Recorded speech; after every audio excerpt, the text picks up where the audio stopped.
Good evening, and welcome to Beyond Focus TV. My name is Abigail Raymond, and I'm here to bring you a great show tonight. So please go make all the phone calls you need. So call the family, the friends, the relatives, boyfriends, girlfriends, everyone you know, and let them know that Beyond Focus TV is on right now. So I'm going to take a quick pause, so I'll get back to you, all right? And I have a special guest for you.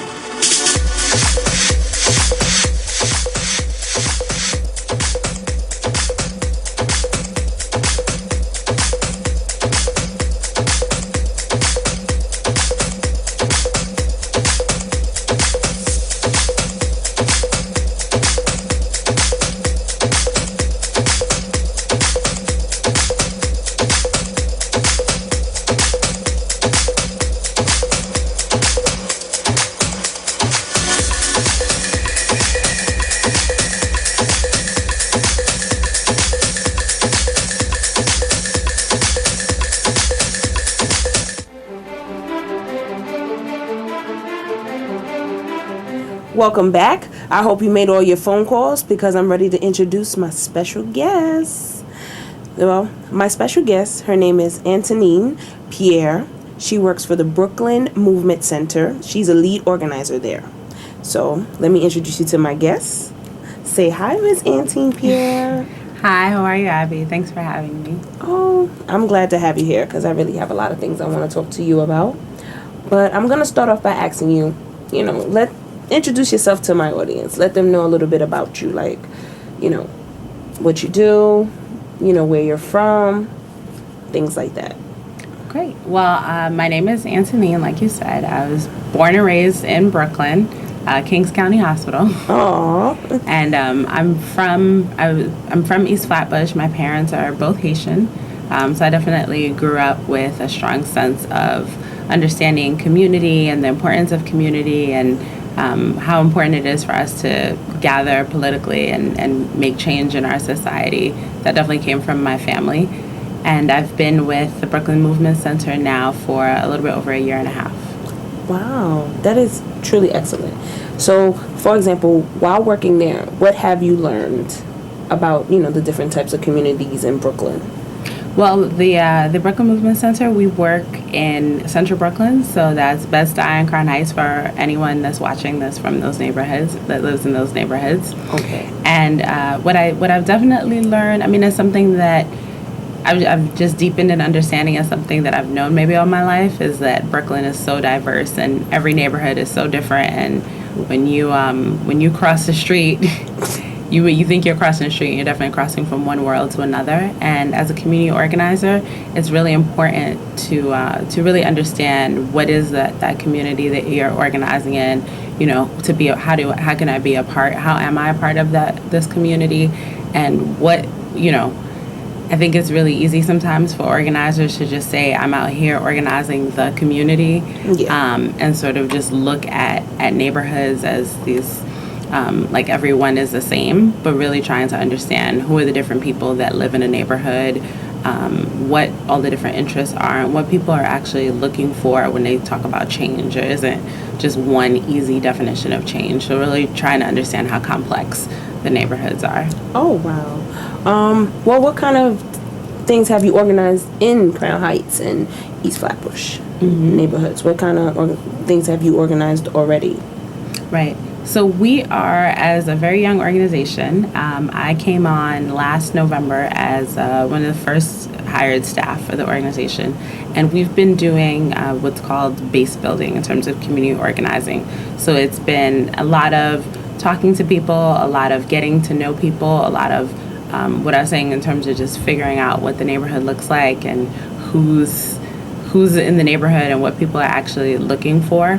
So we've done a lot of that work. We're always going to be doing that work. It's important for us to work in a neighborhood and with a community and not necessarily for a community. Mm-hmm. So we're right now entering our membership building phase. So in the phase where we were building out the base of the organization, we've been accessing people in terms of education work and our in terms of food justice work, in terms of stop and frisk, in terms of gender-based street harassment. So there's a few different ways that a few different things we've been talking to people about, and I can tell you a little bit about our different work in each of those areas. But that's a general overview of the things that we've been working on for the past year and a half. Okay.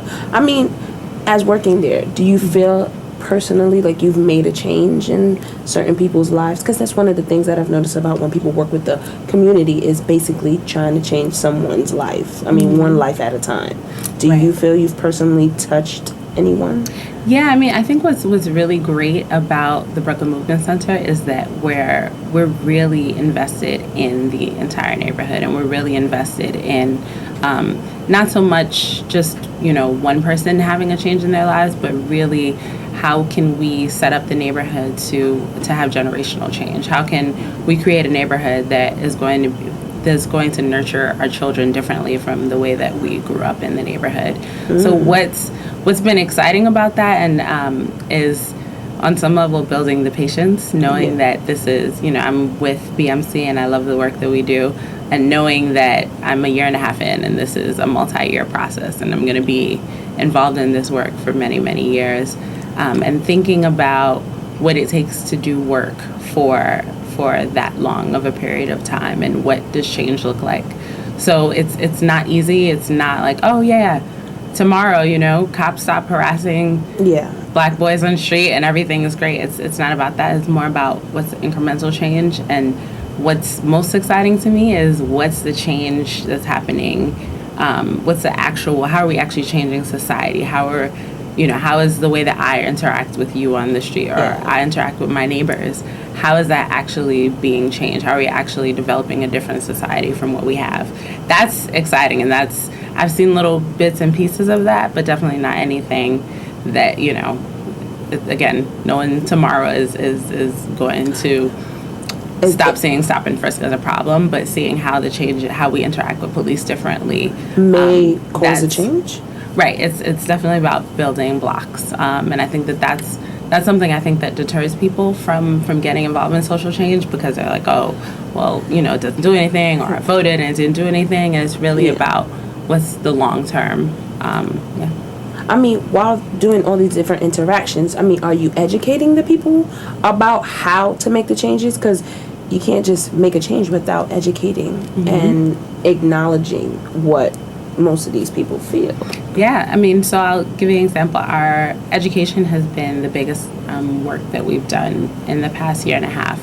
And a lot of that has been really just getting to know parents and talking to parents and figuring out what they care about in the district. And one of the things that parents really care about is getting resources, is getting trained, is figuring out, as a PTA leader, how can I be a better PTA leader? So the way that we're addressing that is next month we're going to be having parent trainings in Community School District 16, which is a district that we organize in. It's mostly Bed-Stuy. And the idea is just what you're saying, right? Like we like to think about how are we connecting our members and how are we connecting our constituencies to resources that are going to help them improve their own lives, and less about how do we come in and tell you how to change your life, but how do we give you the access to that resource, unless you do what you want or need to do. I agree. Hold on. Whew, this is getting very deep. So we're gonna go to a break right now. Another one. So now this is again, make some phone calls because I need you guys to be watching. So we'll be right back. All right.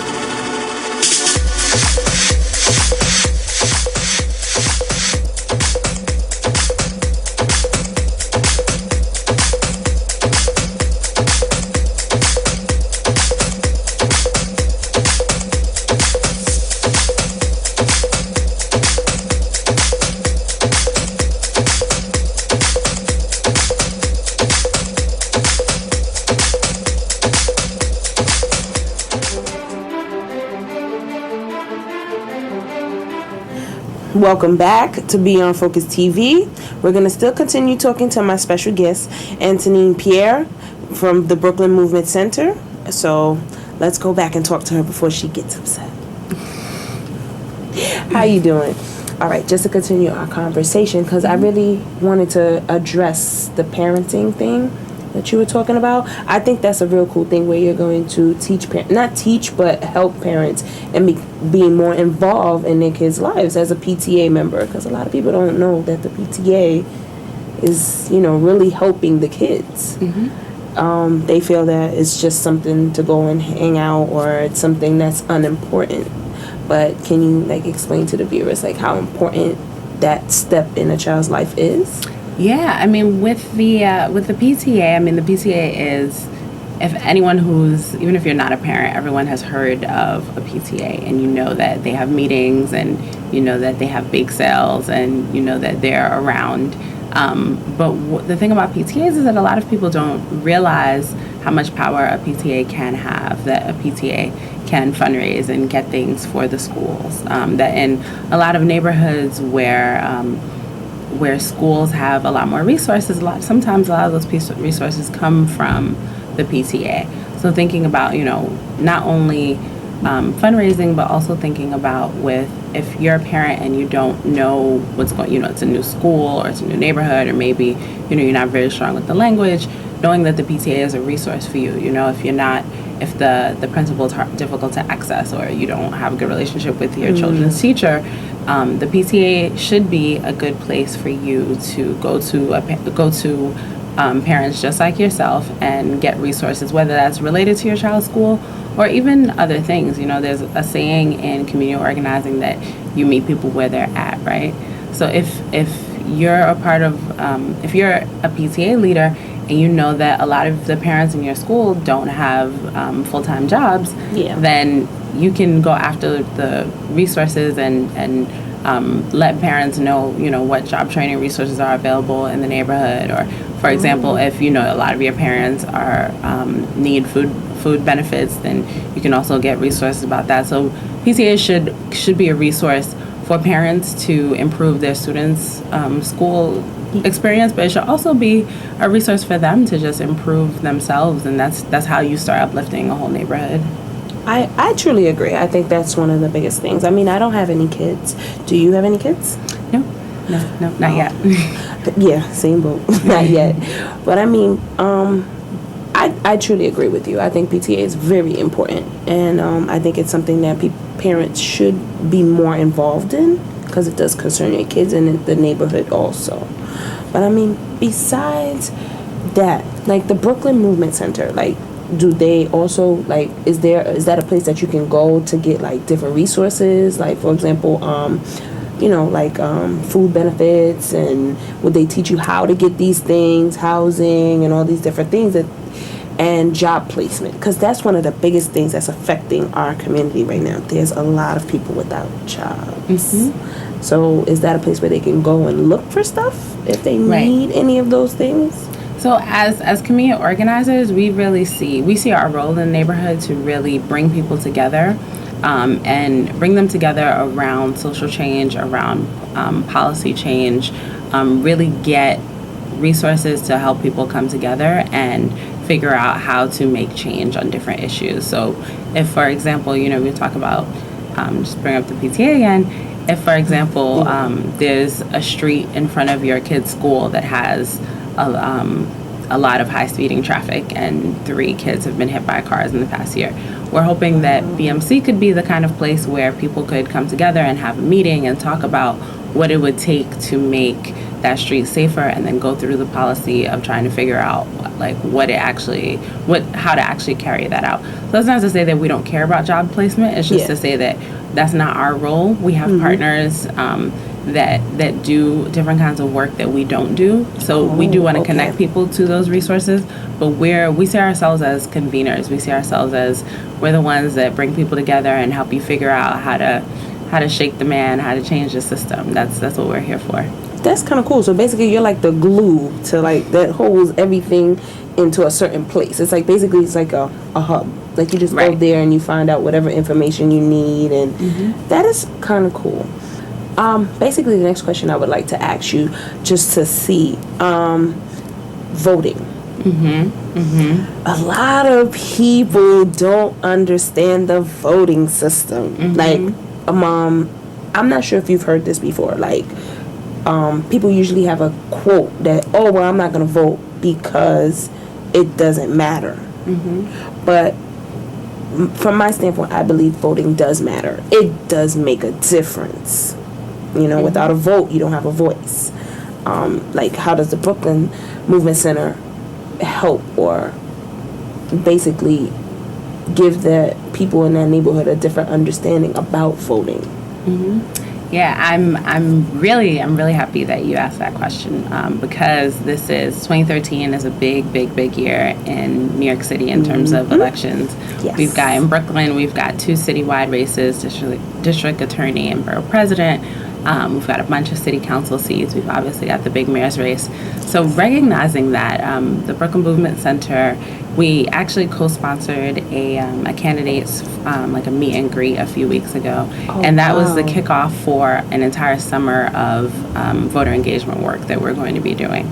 So we're Brooklyn Movement Center. We're mostly cover the 35th and 36th council districts. Okay. So we're co-sponsoring debates on in each of those districts, and we're also going to be publishing questionnaires filled out by the city council race candidates themselves, because it's really important for people to go beyond the rhetoric and really figure out, well, what is this person actually saying, and what does this actually mean for my life, and how do I demystify not only voting but government, right? Like, who knows what a city council person does? Yes. And you're not necessarily figuring out what a city council person does by someone giving a speech and saying, like, I'm here for affordable jobs. Yeah. So we're really trying to help people plug into the process and not feel powerless. Okay. Is really the idea. That's a good thing. Hold on, just give me 1 sec. Let's take a break, and we'll definitely come back. Miss Anthonine Pierre is not going anywhere, so please come back.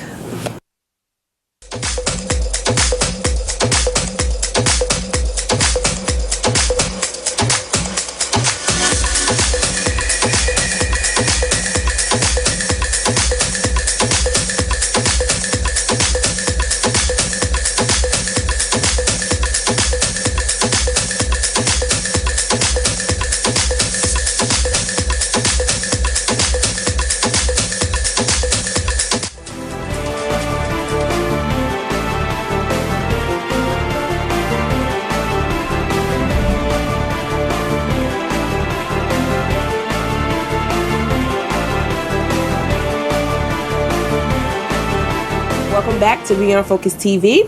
Before we continue our beautiful conversation that we're having with Miss Anthonine Pierre, I would like you guys to like us on Facebook, follow us on Twitter, or even drop us an email, because I like when you guys interact with me. It's a beautiful thing.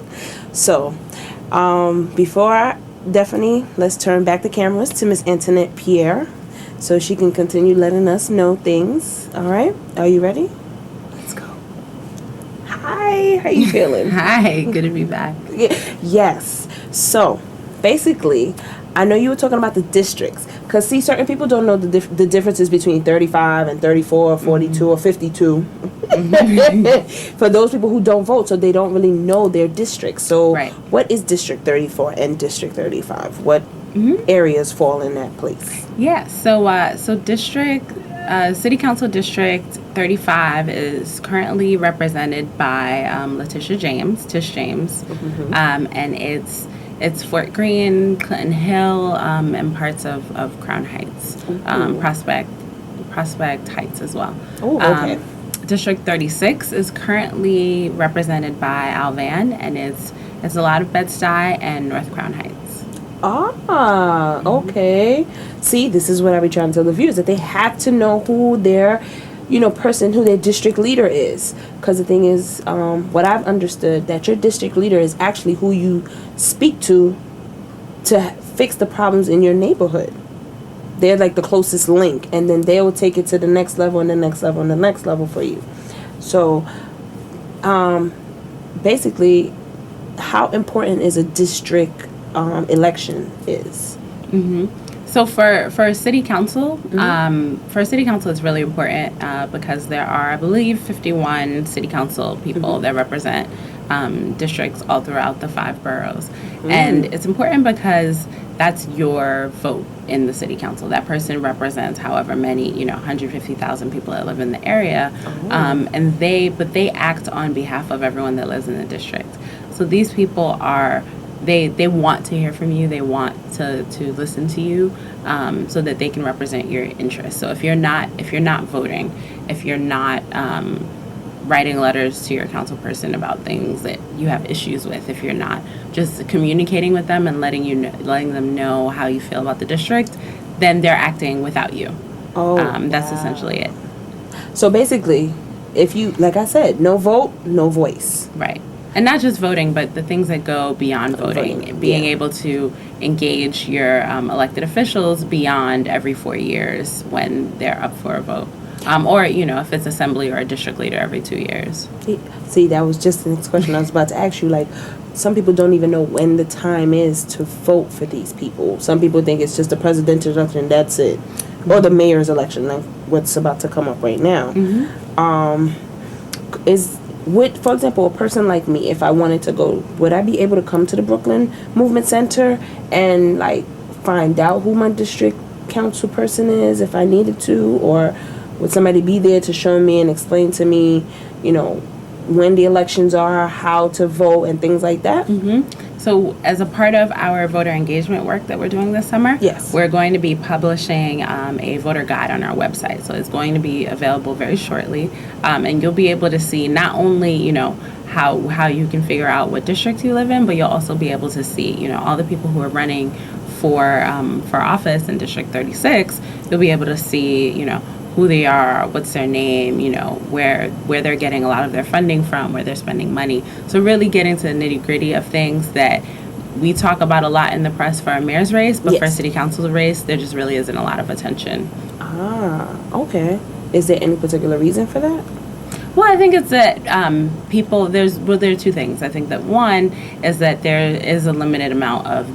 a limited number of media outlets in New York City. So, that and the other piece is that that finite number of news outlets is really focusing on what they think people care about. So even just what you said, where people think like, oh, it's the mayor's race every 4 years, I got to vote for the mayor. Yes. When there's definitely a lot more excitement, it's easier to get people excited about stories about the mayor's race as opposed to a city council race. So there's a little bit of press, but it's just not as easy to find out information as if, you're looking for info on a candidate for mayor. Well, basically, the next question I wanted to ask you, for example, is there any age limit in voting, or is there a cap for voting? So pretty much if you are 18, or if you're going to be in a presidential year, if you're going to be 18 by the end of that year, you can register to vote.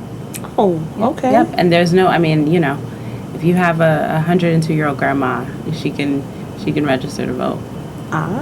Okay. One of the other things is, like, basically you have to be a citizen to vote. Correct? Correct. Okay. Other things that I really wanted to ask you is being able to help the community, right? And also having Haitian parents, and being raised as an American, does that have any influence on why you chose to work as, persons for the community? Yeah, I think it's a big part. I think that it's ingrained in our culture, this idea that politics is important, that our neighbors are important, that, moving forward is important. That's definitely something that's ingrained in me from my family, but also very much the Brooklyn Haitian community has always, been very enterprising. We're a lot of hustlers, and we do a lot of good work just here in Brooklyn. I grew up around that, so it's a very natural kind of work that I should do. I agree. Being also, a Haitian child and being born in America, it just seems like both cultures do the same thing, nurture. It's like you want to nurture your neighborhood, you want it to grow and flourish and be something good. So basically, is there anything else that you would like to share with the viewers? Because, I mean, I've learned a lot, and I hope they're learning a lot. And right about now, I hope they're going to get their pen and paper, because you're about to ask you for some information. Like, how would they be able to contact you? Could they email you, Twitter, Facebook? Like, are you available on any of those outlets? Yeah, we're available on all of them. The great thing about the Brooklyn Movement Center is, we're community organizers, but we're very much interested in using all forms of communication to really get the word out about the work that we do. So I can say that if you're interested in being a part of the Brooklyn Movement Center, there are a few things. You can go to our website, and that's brooklynmovementcenter.org.